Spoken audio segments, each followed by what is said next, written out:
Happy game day, everybody. It feels good to say that, doesn't it? It's been a minute.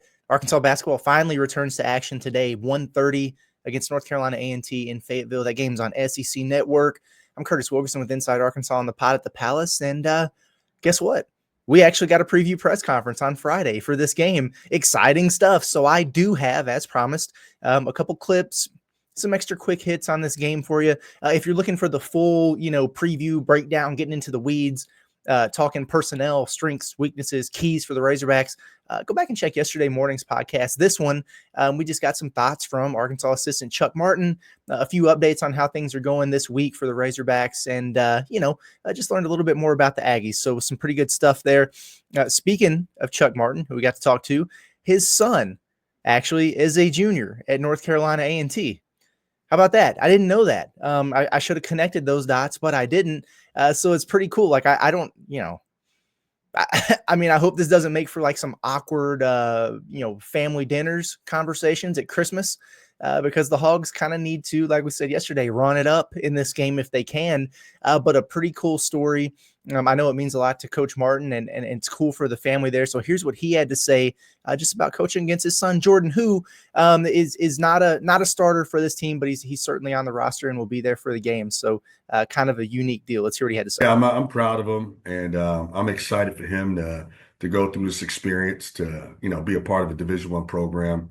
I called him yesterday to see how he was doing, and the very first question I asked him yesterday was, "How did you finish the semester?" He said, "I got a 3.5." I said, "You're short. We were shooting for 4.0, but we'll take a 3.5. We'll take a 3.5." And then high standards in the Martin household. I would have never been impressed about a 3.5 GPA in college. I'll tell you that. But no, that's cool, man. Cool story. And on top of that, it just adds another layer to some of the interesting connections for this game, right? Because we noted yesterday that Arkansas and North Carolina A&T have never played, so it's kind of wondering why this game came to pass. Well, this was a big part of the reason, I'm sure. And the other part about it, as we said, North Carolina A&T's two leading scorers are Arkansas natives. Landon Glasper out of Fayetteville, Ryan Forrest out of Marion. So we mentioned that, but I should have connected more of the dots to that. Ronnie Brewer Jr. was on staff at Fayetteville High School when Landon Glasper was there. He coached Ryan Forrest in AAU ball. So he knows both of them, has a relationship with both of them. So it just adds another layer. It's almost going to be like a family reunion of sorts when these two teams hook up a little bit later today. But very cool. We know those two are kind of the heads of the snake for North Carolina A&T. Combined, they're averaging nearly 40 points per game. Both shoot a ton of threes. Both take a ton of tough shots. So Arkansas is going to have to really be locked in on them. Obviously, Chuck Martin was asked about just what those two guys bring to the table, and then also with them both being Arkansas natives, coming to Bud Walton Arena, if there'd be a little extra motivation for them. Here's what he had to say. Those guys are, they're really, really talented, number one. Like, they can score the ball as well as anyone, any guards that we've faced thus far. They really can. I'm not just saying that. What makes them dangerous is they can make tough shots. They'll take tough shots.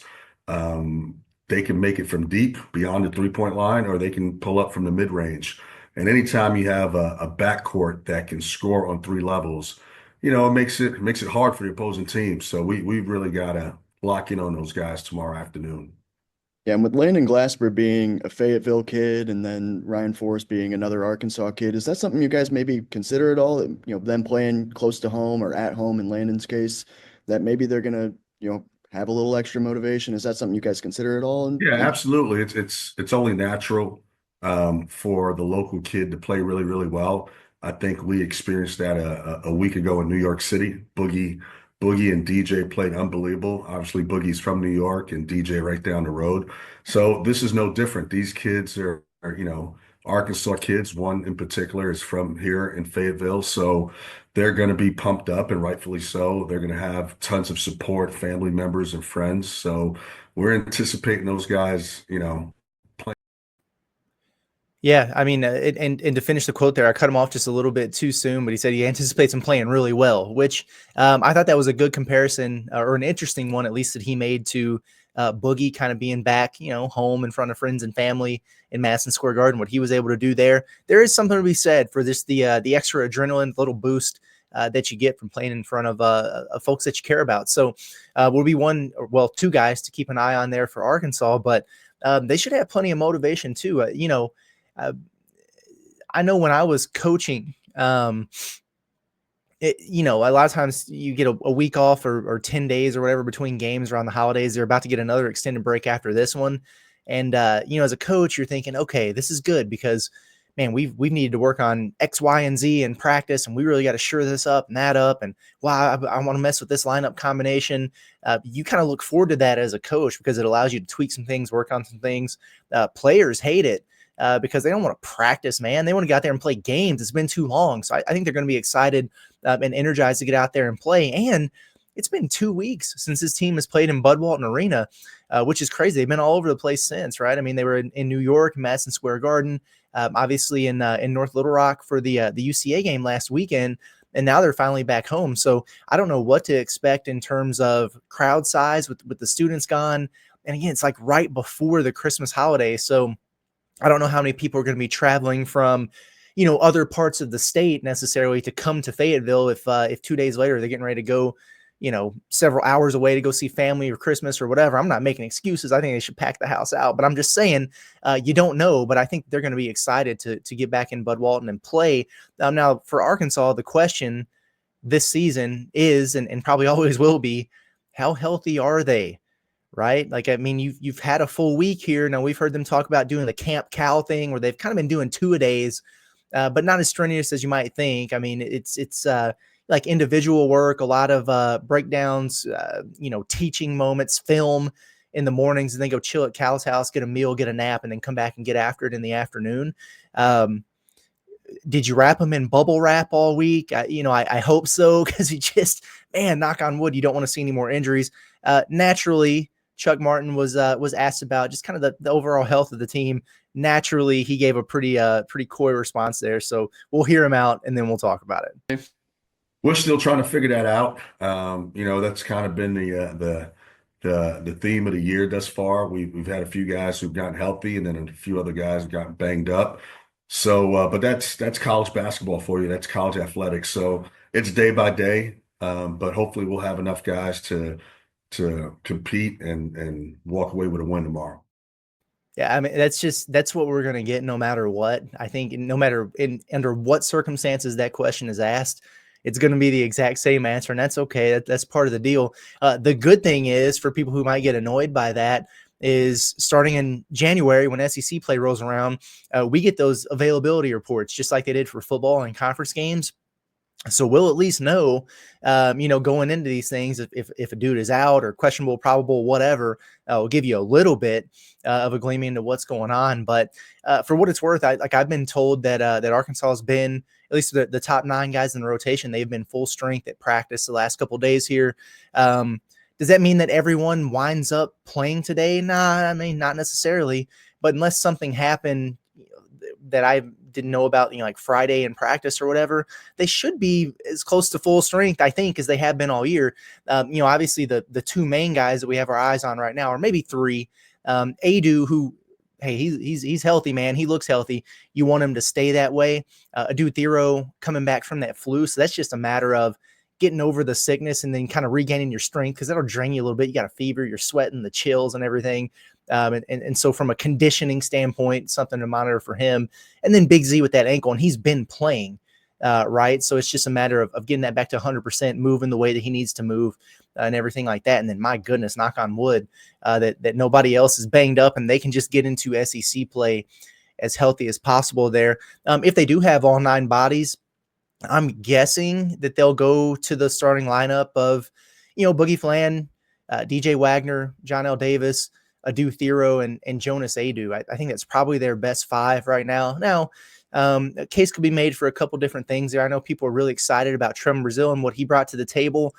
My only thing about that is, like, who do you pull from the lineup under those circumstances? I think the only way you could really work that in would be if you tried to go super 6-man with John L. Davis, who I don't think that's an awful idea, honestly. You slide Thero up to the 3. You got Trevin and Adu in there. It takes away from your 3-point shooting a little bit, though. Like, Nelly is He's kind of your sniper out there. I mean, obviously Boogie knocks down threes for you. Trevin's capable, but he's not taking much volume. I would probably avoid that. Like I would just use Trevin as maybe my sixth man there. And then, you've got Big Z who comes off the bench for you at the 5 to spell Jonas Adu. And then Carter and Billy Richmond. I'm really anxious to see how those guys, if they're able to stack games. We talked about it yesterday, so I won't go too far into it. But I do think it's really important for them to continue to get a lot of confidence. I hope that we see 15-plus minutes out of both Carter and Billy in this game. Some more production, just settling in a little bit more. You want everybody to look as comfortable in their role as possible before you get to Tennessee. And obviously Arkansas, like we said, they could benefit from some style points here. So they need to go out there and take care of business. Last time I checked, Arkansas is a 26.5-point favorite over at Bet Saracen. If you're the betting type, I like that. I feel like Arkansas needs to cover that. I feel like they need to win by more than that. And again, no disrespect at all to the opponent. And I'm sure Arkansas is not overlooking them. They got to take them seriously. They got to come out ready to play and ready to perform. But there's a reason why you're favored by that much. And, frankly, you are in kind of a comparison deal here with your peers. Like you want to be the best version of yourself when you get in the SEC play, but you look around and Vanderbilt's beating teams like this by 50.